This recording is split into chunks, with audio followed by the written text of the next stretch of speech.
Pakistan bar council से हसन रज़ा पाशा साहब ने हमें ज्वाइन किया है। पाशा साहब बहुत शुक्रिया आपका। पाशा साहब, आज जो साइफ़र केस है इसकी समाअत हुई अडियाला जेल में और जज जो हैं खुसूसी अदालत के अबुल हसनात ज़ुल्करनैन, उन्होंने इसकी समाअत की है।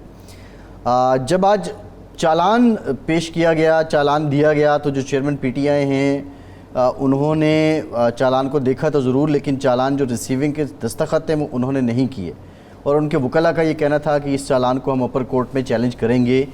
एक तो ये बता दीजिए कि जब कोई मुल्ज़िम चालान रिसीव करने की तस्दीक नहीं करता या दस्तखत नहीं करता तो क्या इसके बावजूद फ़र्द जुर्म आयद हो सकती है?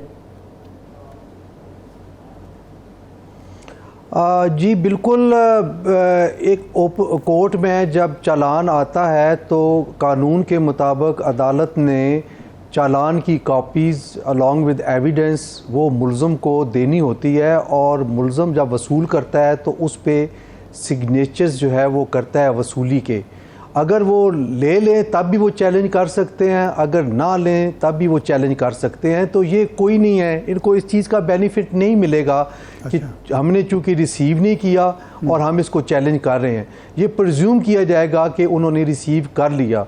और जहाँ तक फ़र्ज जुर्म आयद करने का ताल्लुक है तो वो प्रिजम्पशन ऑफ ट्रुथ इस चीज़ के को हासिल है जो कि ऑर्डर की जो कोर्ट का इंटरम ऑर्डर होगा जिसमें उन्होंने लिखा होगा कि इतने बजे हम आए, कोर्ट उनके वकील मौजूद थे, हाज़िरियाँ लगी हुई होगी और उसमें मेंशन किया जाएगा कि हमने चालान की कापी विद ऑल एनेक्स्चर्स मुल्ज़म को दिए लेकिन उसने रिफ्यूज़ करने से इनकारी हो गया। तो वो प्रिजम्पशन ऑफ ट्रुथ इस ऑर्डर शीट को होगी जो कि जज साहब ने लिखी होगी। वो दे के बताया जा सकता है कि उन्होंने यकीनन यही लिखा होगा तो फ़र्ज जुर्म जो है वो आयद हो सकता है। सही। अच्छा, ये फरमाएं कि इस साइफ़र केस में इसकी जो संगीनी है खान साहब के लिए तो है ही है, शाह महमूद कुरैशी साहब के लिए इतना ही संगीन मामला है जितना चेयरमैन PTI के लिए है? जी बिल्कुल, चूँकि बेसिकली जो साइफ़र के कस्टोडियन हैं वो फॉरेन मिनिस्टर होते हैं और सेक्रेटरी फॉरेन होते हैं। पता नहीं उनको फरीक बनाया गया है, ये नहीं बनाया गया, या उनको गवाह में रखा गया है, ये मैं चालान नहीं देखा। क्योंकि कस्टोडियन वो हैं और इनकी ज़िम्मेदारी थी कि वो इस हद तक उसको लीक आउट ना करते, या अगर वो दिखाना भी था तो उसकी गारंटी इनके पास होनी चाहिए थी कि उसको इस तरीके से उसकी कॉपी हैंड ओवर ना करते, सिर्फ पढ़ने की हद तक दे देते। लेकिन जो हालात और कराइन बता रहे हैं कि वो इनको कॉपी डीकोड करके उसकी कॉपी दी गई और जो उन्होंने जलसे में भी लड़ाई और जिसका जिक्र भी किया और लेटर ऑन ये कहा भी ड्यूरिंग इन्वेस्टिगेशन कि वो मुझसे गुम हो गया है। तो ये एक गैर जिम्मेदारी का सबूत है जो कि नज़र आता है कि उनको कॉपी दी गई जो कि उन्होंने गुम कर दी या गुम हो गई। ये negligence on the part of accused बनती है। सही। तो इसकी सज़ा मिनिमम और मैक्सिमम क्या है अगर ये जुर्म साबित होता है? देखिए, ऑफिशियल सीक्रेट एक्ट के तहत है। मेरा ख्याल है, मैं उसकी सज़ा पीनल क्लास नहीं पढ़ी, शायद ये 5 to 7 ईयर्स के दरमियान है सज़ा। एग्जैक्ट मैं नहीं बता सकता क्योंकि मैंने इसका पढ़ा नहीं है कि क्या कितनी सज़ा है। सही है। अच्छा, एक और भी मामला है। आज जो चेयरमैन PTI के वकील हैं उन्होंने कहा जी हम अपर कोर्ट में जाएंगे इस चालान को लेकर। अब अगर वो चालान को अपर कोर्ट में चैलेंज कर देते हैं और अब अदालत ने 17 अक्टूबर को फ़र्द जुर्म आयद करने की तारीख़ दे दी है और इस दौरान अपर कोर्ट से कोई फ़ैसला भी नहीं आता है, कोई ऑर्डर भी नहीं आता है, तो क्या ये ट्रायल कोर्ट उस वक्त तक इंतज़ार करेगी जब तक फ़ैसला ना आ जाए जस्ट इस बेस पे कि एक दरख्वास्त अपर कोर्ट में चली गई है, या वो अपनी मामूल की कार्रवाई जारी रख सकती है? जस्ट चैलेंज कर देना काफ़ी नहीं है। अगर उस पे एपेलेट कोर्ट ने कोई रिस्ट्रेनिंग ऑर्डर पास कर दिया हो तो फिर तो अदालत अपनी कार्रवाई को रोक देगी। और अगर रिस्ट्रेनिंग ऑर्डर पास नहीं किया और वो पेंडिंग है तो फिर ट्रायल कोर्ट अपने जो प्रोसीजर कार्रवाई है उसको जारी रखेगी। सही। सही।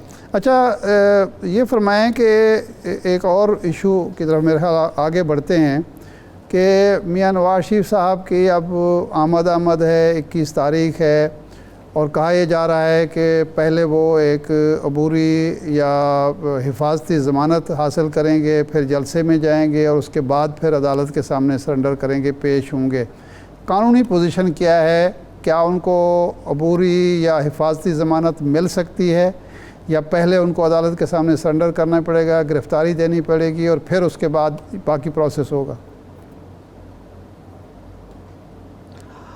देखिए, इसमें जो स्टेटस है वो उनका देखना पड़ेगा जी। चूँकि वो एक केस में उनको सज़ा हुई और उस केस में इनकी सज़ा सस्पेंड नहीं हुई थी और इमरजेंसी की सूरत में सेहत की बुनियाद पे उनको अदालत ने भी बाहर जाने का इजाज़त दी और उस वक्त की हुकूमत ने भी दी, लेकिन वो कंडीशनल थी कि इतने दिनों के लिए वो जाएंगे और इस तरह हफ्तावार अपनी जो रिपोर्ट्स हैं वो पेश करेंगे, जो कि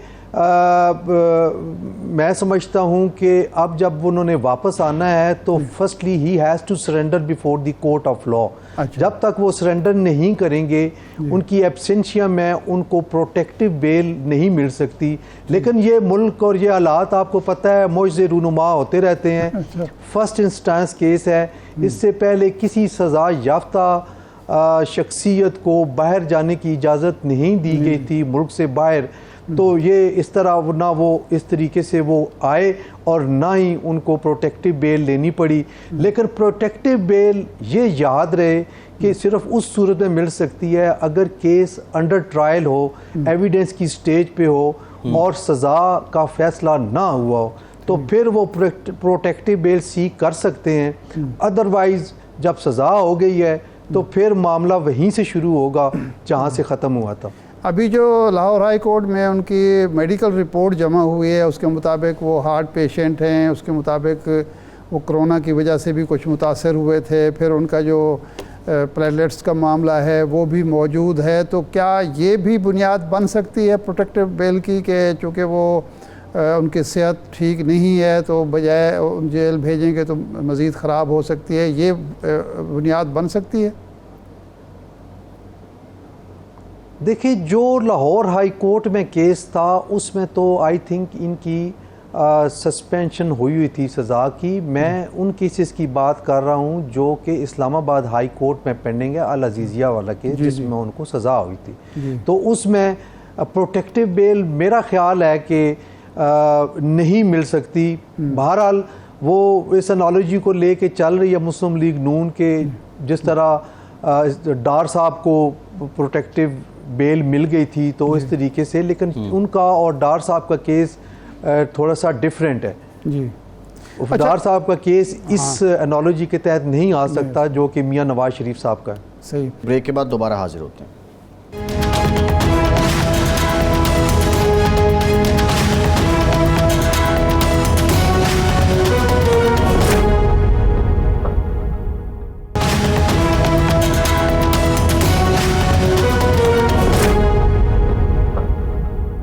अच्छा सर, ये जो केस चल रहा है अब प्रैक्टिस एंड प्रोसीजर बिल का एक्ट का के हवाले से,